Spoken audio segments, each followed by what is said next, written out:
Let's talk about teaching kids about money. We usually think of it as this boring chore, right? A dry lesson about numbers. But what if we flip that on its head? What if learning about money wasn't a lesson at all, but a quest? A quest to gain your very first real-world superpower. Right, that's the key. The whole idea is to frame financial literacy for kids as an active, exciting quest. This isn't about restriction or saying no all the time. It's about empowerment. It's about adventure. And it's about building a skill that's going to last them their entire lives. Every great quest needs the right set of tools. You can't just set off on a mission without knowing what's in your toolkit. And in the world of money, the most basic fundamental tools are the coins and the bills. So, why do we even have these things? Well, way back when, people used bartering. Just imagine trying to trade, say, your sandwich for a new book. What if the person with the book isn't hungry? See the problem? Currency solves all that. It's a common tool that we all agree has value, which makes getting what we need and want so much easier. So, where does this quest of ours begin? With the smallest tool in the box, the penny. And the trick here isn't just to know what it is, but to actually use it as a starting point. A great way to begin is just having kids sort them or count them. Let them get a physical feel for the most basic unit of our money. Okay, next up is the nickel. And this is where a really important lesson comes in: relative value.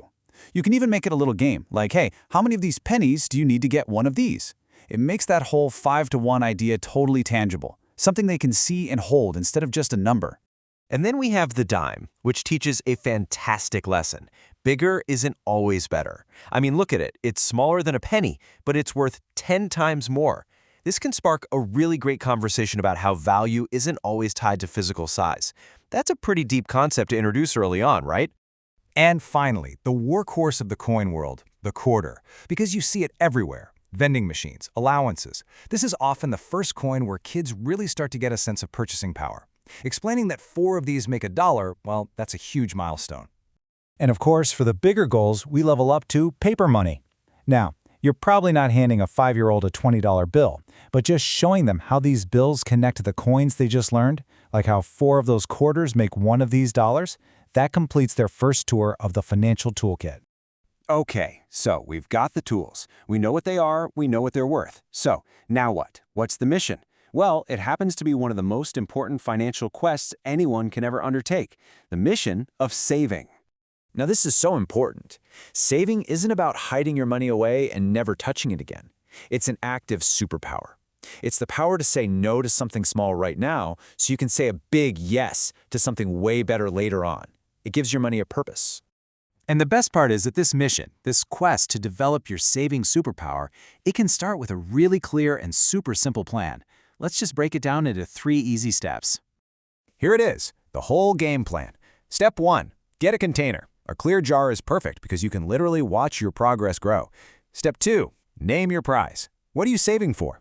Give it a name. Maybe even tape a picture of it right on the jar. This makes the goal feel real. And step 3, feed the container. Every week, consistently, put money in. This is how you build the habit. Let's make this real. Let's say the prize at the end of this quest is a toy car that costs $2. That $2 car, that's the trophy you're working towards. So how do we get there? We break it down. The weekly mission is just to save 50 cents. That's it, just 2 quarters. You feed your jar 50 cents a week, and in only 4 weeks, boom, you've hit your $2 goal and you've earned your trophy. Mission accomplished. But here's the secret, the plot twist in our little story. That toy car, that trophy, it's not the real prize. The true reward you get from this whole quest is something you can't even hold in your hand, but it is so much more valuable.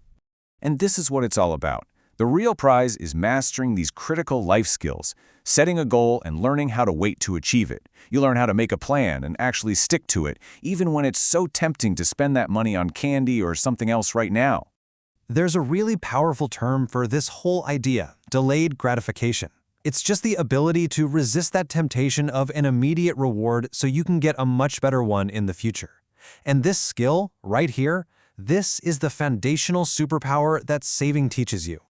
So when you finish the quest, this is the true treasure you found: the power of goal setting, the skill of patience, a solid foundation in managing money, and, this is a big one, that incredible pride of accomplishment you feel when you achieve something you worked for. That's a treasure that lasts a lifetime.